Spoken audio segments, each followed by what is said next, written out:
200 Pounds Beauty. Film ini bisa ngedobrak bioskop Korea di tahun 2006 loh. Jadi buat teman-teman yang lagi insecure atau ngerasa hidupnya gak baik-baik aja, harus langsung nonton filmnya. Tapi setelah nonton video ini tentunya. Jadi film ini nyeritain tentang seorang gadis gendut dan gak suka ngerawat diri, tapi punya suara yang sangat bagus. Nah makanya kerjaan utamanya tuh jadi penyanyi, tapi dia cuma jadi penyanyi di belakang layar buat penyanyi terkenal. Dia sering banget direndahin dan dihina karena keadaan fisiknya itu. Sampai akhirnya dia bertekad buat ngerubah jalan hidupnya. Nah gimana cara dia ngerubah jalan hidupnya? Kita mulai aja nih ke ceritanya. Film ini dimulai oleh gadis gendut dan jelek bernama Kang Hana, yang waktu itu lagi ngedatengin Pramal. Pramal itu sebenarnya udah bosan banget karena si Hana ini tiap minggu bolak-balik datang ke situ, sambil bawa foto laki ganteng dan ngarep jadi pacarnya. Tapi si Pramal itu selalu bilang kalau laki-laki itu bukan takdirnya, sampai si Pramal itu rada dongkol sama si Hana. Tapi ngelihat si Hana sedih karena kata-katanya tadi, si Pramal kasihan juga liatnya. Terus dia ngasih jimat buat dikasih ke laki-laki yang si Hana suka. Si Hana langsung seneng dong dikasih harapan sama si Pramal. Terus niatnya sih si Hana mau terima kasih sama si Pramal, pakai penghormatan ala-ala Korea yang ngebungkuk gitu. Tapi kan si Hana badannya gemuk tuh. Ruangan si Pramal ini sempit, dan akhirnya badan si Hana gak cukup buat ngebungkuk dan malah numpahin tinta ke muka si Pramal. Nah, si Hana ini punya kerjaan sampingan. Kerjaannya tuh jadi operator telepon mesum. Sebenarnya dia kepaksa sih ngambil kerjaan ini karena uangnya buat biaya pengobatan bapaknya yang lagi sakit. Dan kerjaan ini juga sebenarnya ngehibur buat si Hana. Karena dia bisa bikin orang senang cuma pakai suaranya. Gak usah ngelihat badannya yang gak oke. Gak oke menurut Hana. Masuk ke kerjaan utama si Hana yang tadi jadi penyanyi lip sync buat penyanyi terkenal yang namanya Amy. Ternyata si Amy ini cuma modal tampang doang, yang sebenarnya suaranya pakai suara si Hana di belakangnya.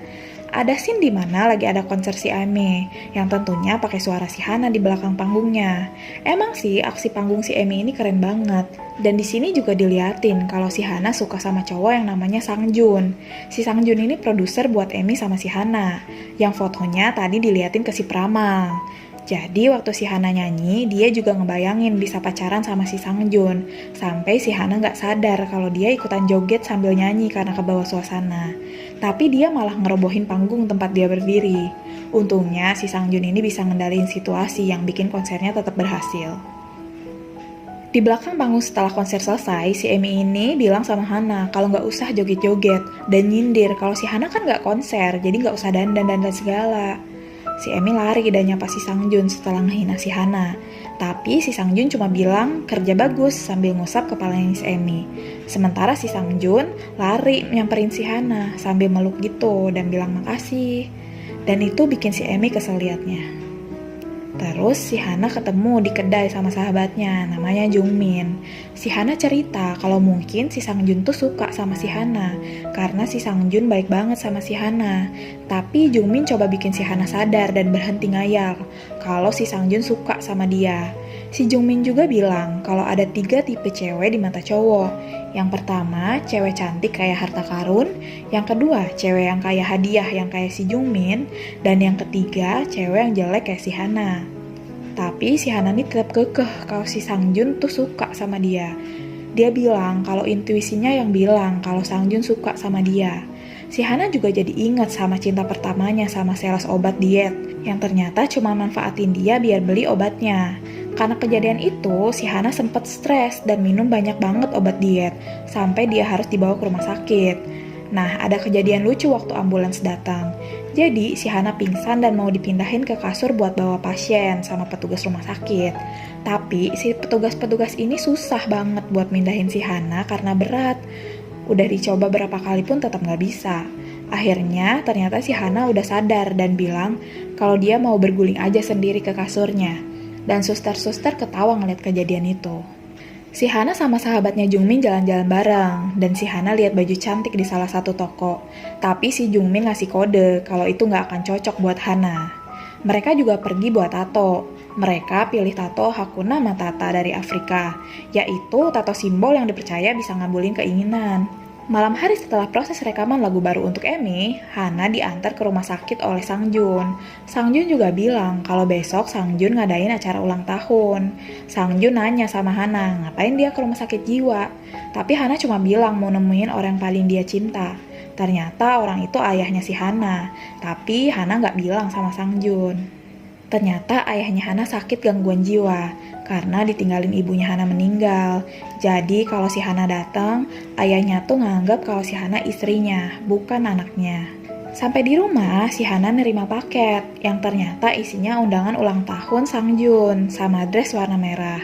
Terus ada pesan juga dalam paket itu yang isinya ucapan terima kasih karena udah kerja keras selama ini dan minta dress itu buat dipakai ke ulang tahunnya Sang Jun besok. Si Hana juga seneng pas tahu paket itu ternyata dari Sang Jun. Besoknya si Hana datang ke klub buat ngehadirin ulang tahunnya si Sang Jun. Dan si Hana juga udah pakai dress merah yang dikasih si Sang Jun. Teman-temannya Sang Jun ngejek Hana karena dia pakai dress kayak gitu. Katanya si Hana harus lebih sering pakai baju kayak gitu. Gak lama si Emmy datang dan bikin kagetnya dia pakai dress yang sama dong sama si Hana dan tentulah lebih bagus dipakai si Emmy. Si Hana langsung tahu kalau ternyata kadonya dari si Emmy, bukan dari Sang Jun. Si Hana langsung lari ke toilet buat nangis. Si Sang Jun sadar kalau si Emmy yang ngerjain si Hana. Sang Jun marahin Emmy karena kelakuannya itu. Sang Jun ngingetin si Emmy kalau nggak ada Hana, hidup mereka hancur.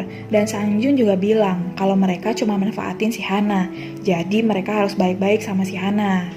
Tapi tanpa sadar ternyata si Hana dengar. Jelas Hana sakit hati dan langsung pergi dari pesta itu. Si Hana yang sedih tahu kenyataan tadi, ngurung diri di rumahnya sampai niat bunuh diri. Dia nutup semua celah di rumahnya dan nyalain gas. Tapi pas si Hana udah baring siap-siap mau bunuh diri, ternyata ada telepon dari pelanggan telepon mesumnya yang ngebuat si Hana sadar. Si Hana ingat kalau pelanggannya itu adalah dokter bedah plastik dan si Hana punya ide, terus ngangkat telepon pelanggannya kayak biasanya. Besoknya, si Hana ngedatengin tempat praktek dokter yang sekaligus pelanggannya itu. Si Hana bilang kalau pengen ngerubah penampilannya dan bilang kalau masalah biaya dia bakal nyicil. Jelas si dokter itu marah dan bilang kalau dia bukan tukang kredit. Terus si dokter manggil asistennya buat ngusir. Pas mau diusir, si Hana bilang kalau dia yang selama ini ngelayanin telepon mesum si dokter. Kalau si dokter nggak mau bantuin dia bakal bocorin tuh rekamannya. Si Hana ceritain masalahnya, kalau dia udah gak mau dihina lagi. Si dokter yang kasihan sama takut rekamannya dibocorin, mau bantu si Hana buat oplas sama ngurusin badannya. Terus si Hana pergi dari rumahnya dan hilang tanpa bilang sama siapapun, yang bikin semua orang nyariin si Hana termasuk Sang Jun. Akhirnya si Hana ngelakuin oplas, dan di masa-masa pemulihan abis oplas, si Hana benar-benar serius olahraga buat ngecilin badannya. Dia juga udah ngehubungi si Jungmin lewat telepon. Karena si Hana hilang, launching album si Emmy juga tertunda kan? 1 tahun dari sejak di awal operasi, saatnya buka perban dan lihat muka si Hana yang udah dioperasi. Si Hana lihat kaca dan nangis. Dia ngerasa cantik banget. Bahkan perawat dan si dokter juga bilang kalau operasinya bagus dan kayak bukan operasi. Si Hana juga girang banget badannya udah kurus. Bahkan tuh badannya dia bisa muat di satu lubang celana dia yang dulu. Waktu Hana keluar buat mamerin diri dia yang sekarang, awalnya dia tetap nggak pede meskipun dengan diri yang baru. Terus dia lihat tuh baju yang waktu itu dia lihat sama Jungmin. Dia beli dan pakai. Terus dia jalan pede banget. Di dalam mall, si Hana lihat si Sang Jun di showroom mobil gitu. Sambil si Hana pura-pura nanya-nanya soal mobil. Terus si Hana nggak sengaja matahin wiper mobil yang dia lagi tanya itu. Si sales marah, tapi sambil bilang kalau si Hana cantik banget. Karena si Hana senang dipuji untuk pertama kalinya, nggak pikir panjang dia langsung beli mobil tadi. Di jalan, waktu dia bawa mobil barunya yang sebenarnya udah tua, dia nggak sengaja nabrak taksi. Si sopir taksi marah-marah tuh awalnya. Tapi pas lihat muka si Hana yang cantik banget, dia langsung nggak jadi marah. Padahal kepalanya udah berdarah. Polisi yang mau ngatasinnya juga terpesona lihat si Hana. Tapi si polisi tetap minta SIM-nya si Hana. Tapi dilihat foto dari SIM-nya dan sama si Hana yang sekarang jelas beda. Sampai si polisi nggak percaya kalau itu tuh si Hana. Si Hana dibawa ke kantor polisi dan diminta buat manggil temennya. Si Hana nelpon si Jungmin buat datang. Tapi yang lucu, pas si Jungmin datang buat bantuin si Hana, si Jungmin malah salah lihat dan nyangka orang gila di kantor polisi itu si Hana. Si Jungmin kaget waktu si Hana yang asli, yang udah berubah, bilang kalau itu bukan Hana, dan ini Hana. Dan buat ngeyakinin si Jungmin, dia ngeliatin tato yang samaan. Jungmin jelas senang lihat si Hana sekarang udah berubah. Setelah keluar dari kantor polisi, mereka pergi ke kafe. Dan Jungmin juga cerita kekacauan yang dibuat si Hana setahun dia hilang. Si Jungmin juga bilang kalau album baru Emi ditunda karena mereka sibuk nyari pengisi suara buat gantiin si Hana. Di sini si Hana punya ide kalau dia mau ikutan audisi itu, tapi pakai nama samaran, yaitu Jennie.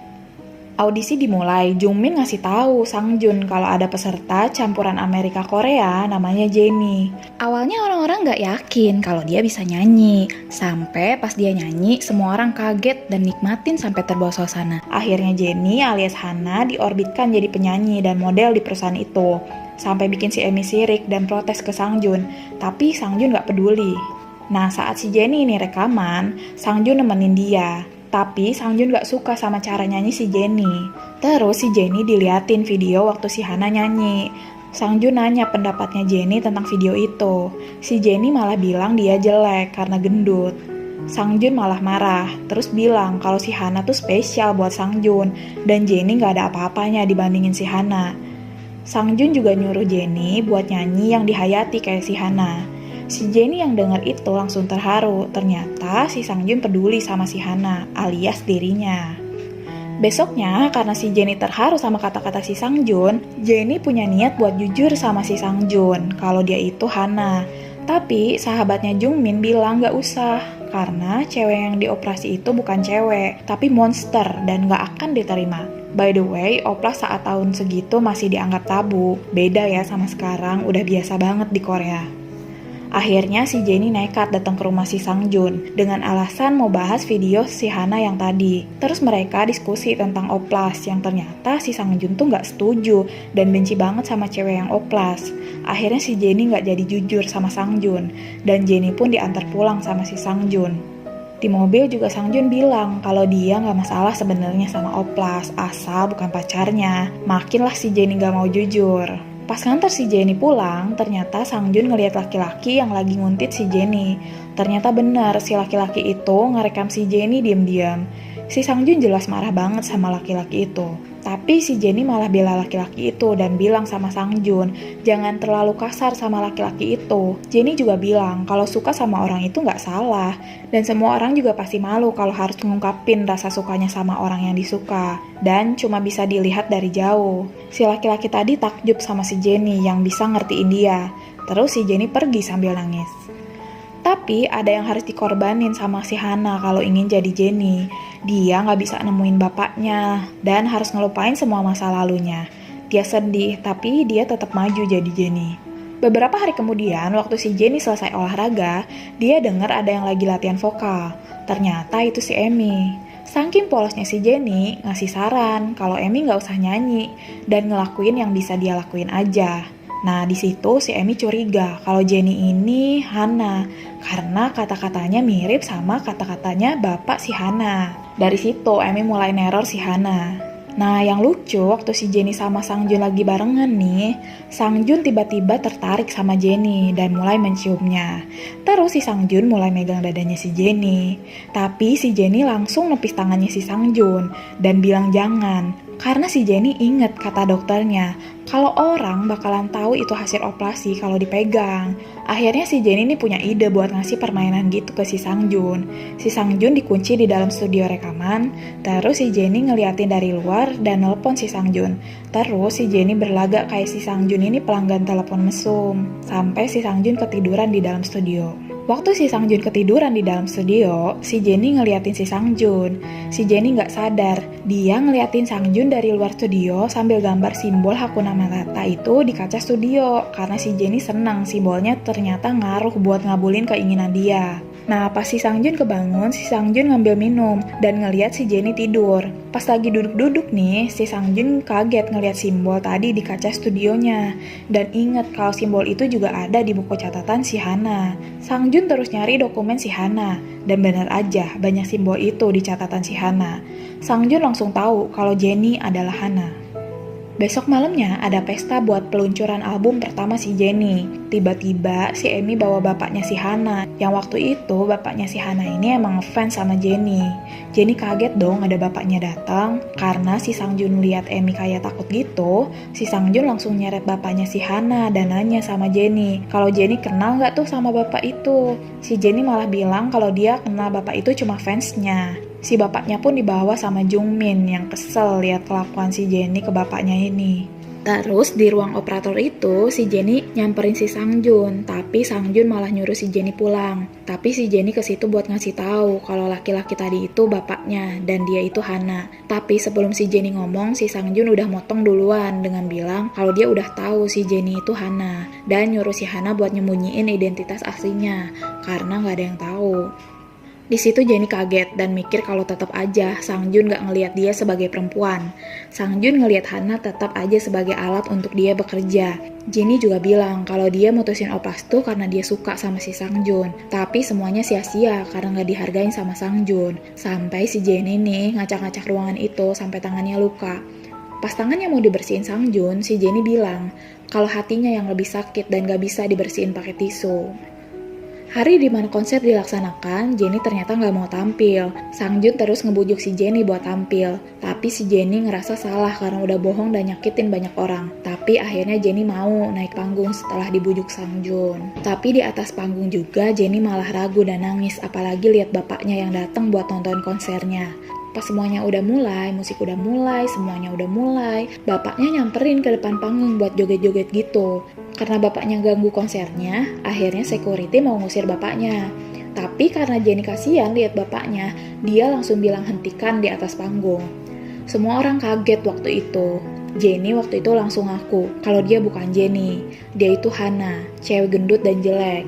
Dia ngaku kalau dia oplas, makanya jadi cantik. Dia juga bilang kalau dia dulu selalu dihina, meskipun suaranya bagus, dia nyanyi tapi ngumpet di belakang panggung karena jelek. Dia juga bilang dia bingung setelah oplas dia gak kenal lagi sama diri dia sebenarnya. Dia kehilangan sahabatnya Jungmin, sama dia juga nelantarin bapaknya. Tapi penonton malah sedih dan terharu ngedengerin cerita si Hana. Terus si Jungmin muter video waktu si Hana yang masih gendut nyanyi. Gak disangka sahabatnya si Jungmin ikutan nyanyi. Penonton juga nyanyi dan nyemangatin si Hana. Si Hana bilang kalau Jennie tidak ada di sini, yang ada hanya Hana. Dan itu Hana yang dulu. Terus si Hana nyamperin bapaknya dan meluk bapaknya. Si Hana juga minta izin buat nyanyiin satu lagu di panggung itu. Setelah kejadian dan pengakuan di konser itu, semua berita nayangin berita tentang si Jennie yang ternyata Hana. Semua album Jennie ditarik dan semua iklan yang menggunakannya juga ditarik. Tapi album dan iklannya diganti oleh Hana. Hana semakin terkenal dan makin banyak juga penggemarnya, meskipun tetap saja ada hatersnya. Kehidupan Hana kembali seperti semula, tetapi lebih baik berlatih bernyanyi bersama Sang Jun dan yang lainnya, mengunjungi ayahnya dan berdansa. Juga dia sekarang bernyanyi sebagai penyanyi, bukan penyanyi lip sync. Dan tentu saja hubungannya dengan Sang Jun pun berlanjut. Ternyata Sang Jun menyukai Hana yang polos, bukan Hana yang cantik dan rupawan. Film pun selesai. Untuk teman-teman yang ingin request film untuk dibahas, punya kritik dan saran, silahkan komen di bawah. Sampai jumpa lagi di video selanjutnya.